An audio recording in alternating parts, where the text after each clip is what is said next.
Alrighty guys, so that's pretty much it. That's the long and short of pretty much every hole saw encounter that you're going to have out there. Your bimetal blades, like this here, they're going to cut just about most materials. They're going to cut wood, but they're going to cut it slowly. You're going to have to back out because of the close spacing of the teeth. But it will cut your just about anything in the wood department, hardwoods, softwoods, things like that. Things with more glue or composite type of woods are going to bog these down more simply because that glue will heat up and begin to gum up the teeth a whole lot faster than like the annular cutter or the carbide arbors like these right here. So they'll cut wood, they'll cut metal, they'll cut plastic.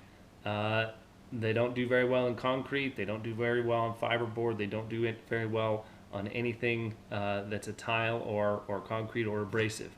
You'll burn them up quickly, and you'll have one of these with no teeth.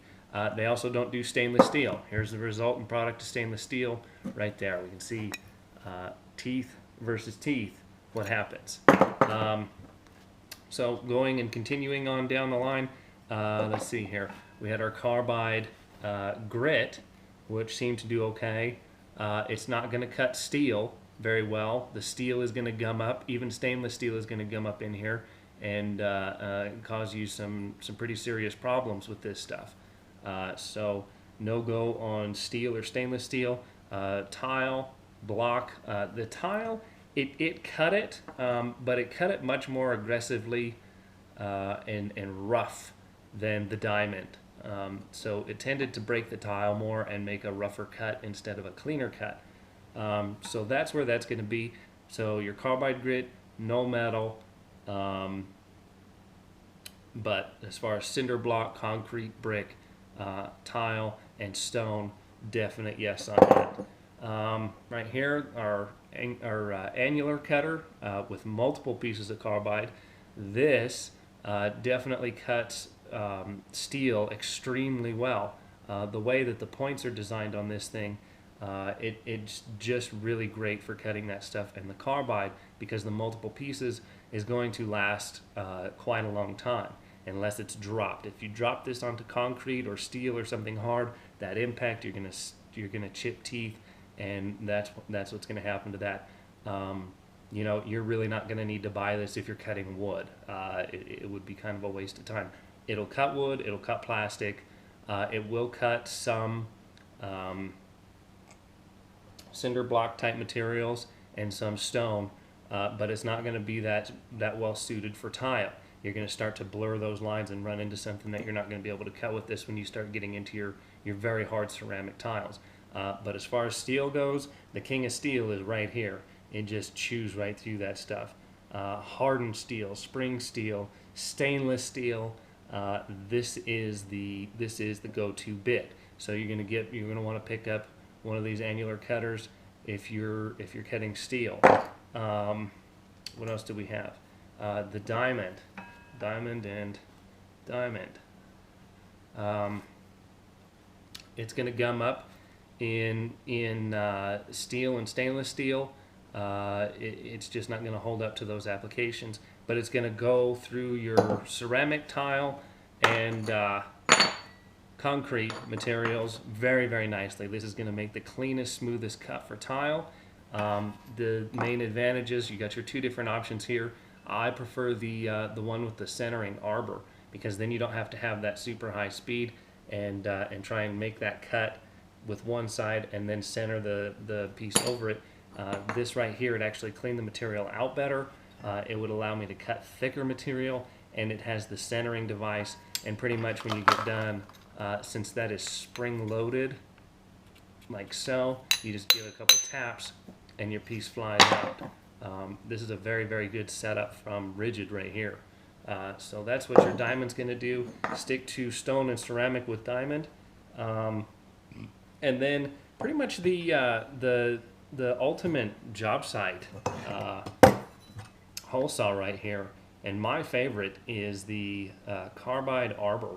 We've got the one from Bosch and we've got the one from Spider, and these things just cut just about everything. You're going to find their limitations with steel and metal, but they are going to give the addition of stone and masonry. So if you've got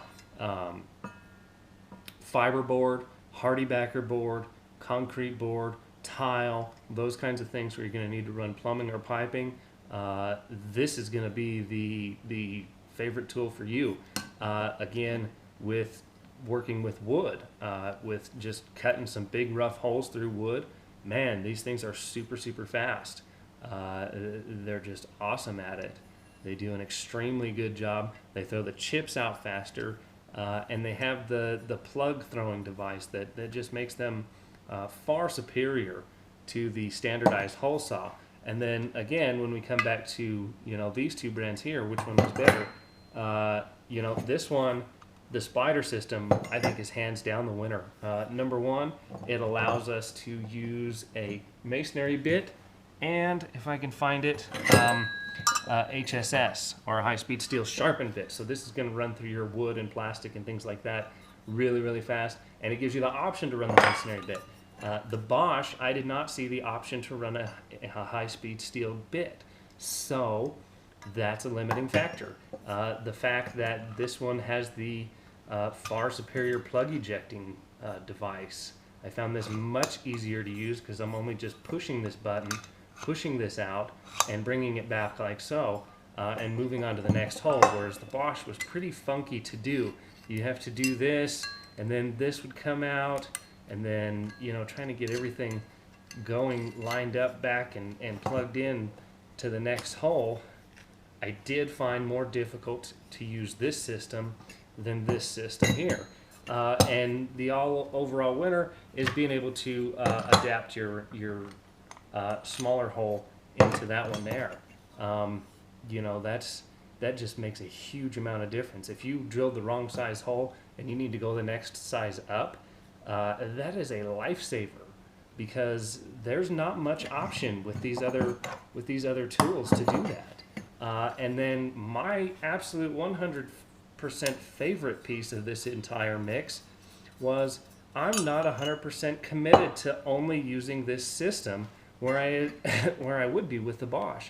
I could throw my hole saw bits on here, and they're going to adapt to this system. They're going to click right in. It's not going to over tighten. Those holes are going to drop right down in there, and I'm going to be able to use the hole saws that I already have, and I've invested in. So many options with this Spider system. It's a great idea. I hope they stay in business and stay in the stores and continue to provide this product, because I really like the way it works out.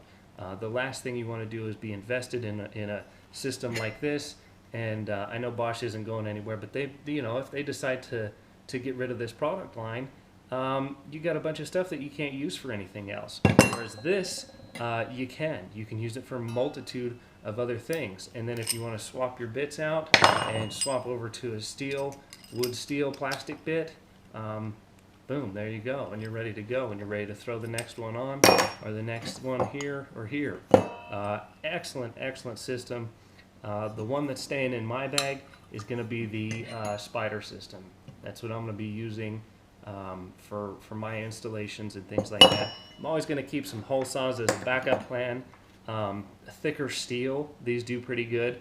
That was the one thing that I found that these carbide cutters did not do well with. They do not, because of the few pieces of carbide, they don't deal with thick steel very well.